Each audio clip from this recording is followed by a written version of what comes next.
guys, welcome to martialskill.com. I'm Sean Daly. I have with me today Pat Brown, and we're going to be talking to you about one of my favorite moves, one of my favorite techniques in all martial arts, which is the back fist.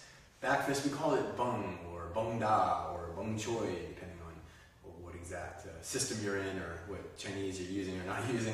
But the bottom line is, it's a back fist. And it's a very, very effective technique. It's very fast. It's much like the jab in its speed, or at least it should be, and we're going to help you figure out how to make it that way, if it's not already. So the basics of a back fist.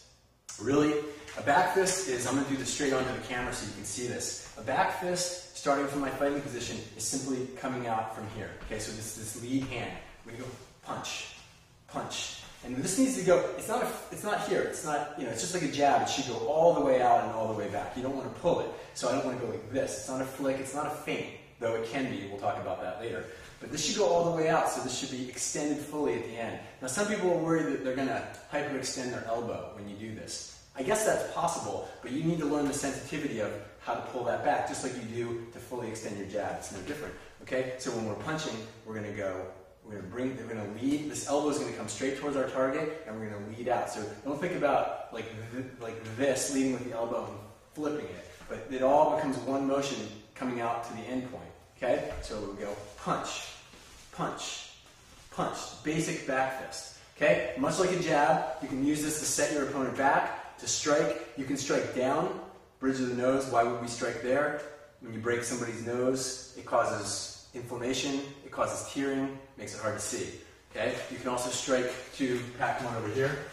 Other targets there are many targets for Bung, so we could actually strike to the top of the head, we strike to the bridge of the nose, we could strike to the jawline. This is a great one right here. We could strike behind the ear, we can strike to the temple.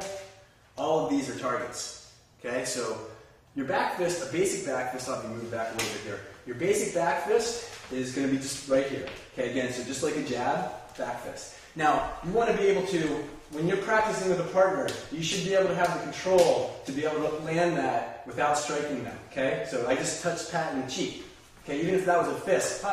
And notice that the hand should come back so quickly that he cannot even stop the technique. Okay, so he needs to be able to, he's just reacting as my hand's already back. Okay, so the hands, think about it this way, the hands have to come back quicker than they went out.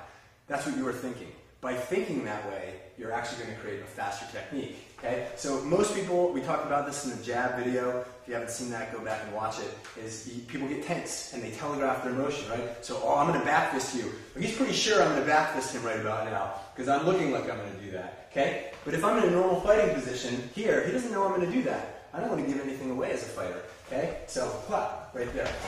Okay? So, go ahead and block these now. So you see his hand is moving after it. Pat's a fast fighter.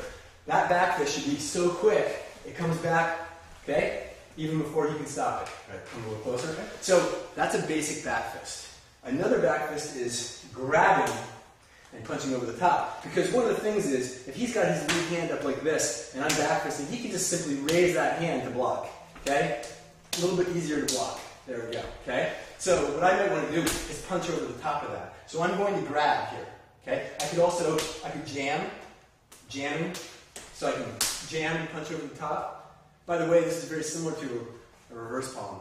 The only difference is having a fist. Okay? Very similar technique. And in fact, if your back fist is slow, turn it into a reverse palm for a while. Relax yourself. Okay? Because most people are more relaxed when they do reverse palm than Bung.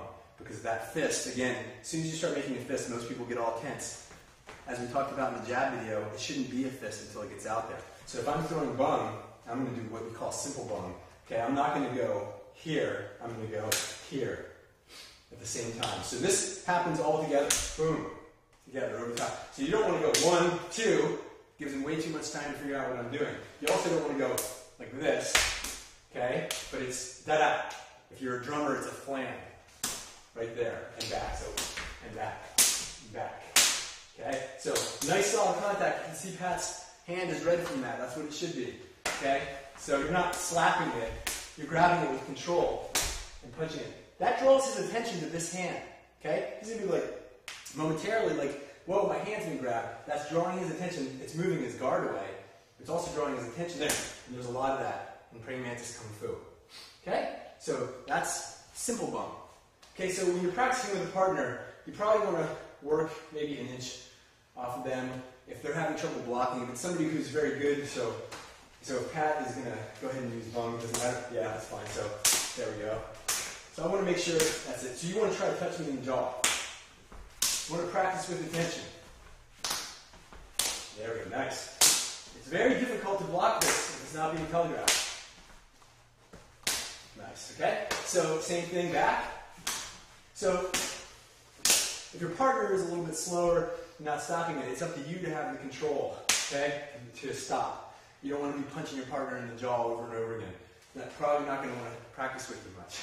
So you have some control. So another one, for those of you who are 7-star praying mantis practitioners, is rolling bung. And rolling bung, you see, go ahead and switch here. So with rolling bung, you see this at the end of the first row in the bongo form. When we have elbow strike and we go grab, grab, bung. Okay? There's no difference really here. This is just climbing over the top, in essence, over what's happening. So I might go 1, 2, 3, if I'm dealing with 2 hands. So just to explain that for anybody who has seen that in the form, it's like climbing a ladder. But really what I'm doing is covering both hands, either grabbing or jamming and punching over the top. But at the end of it, it's a bunga.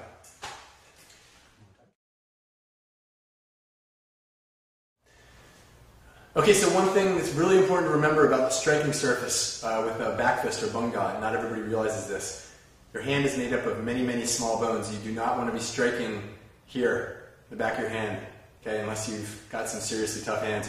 It's this right behind this, the ridge line of the knuckles, right here.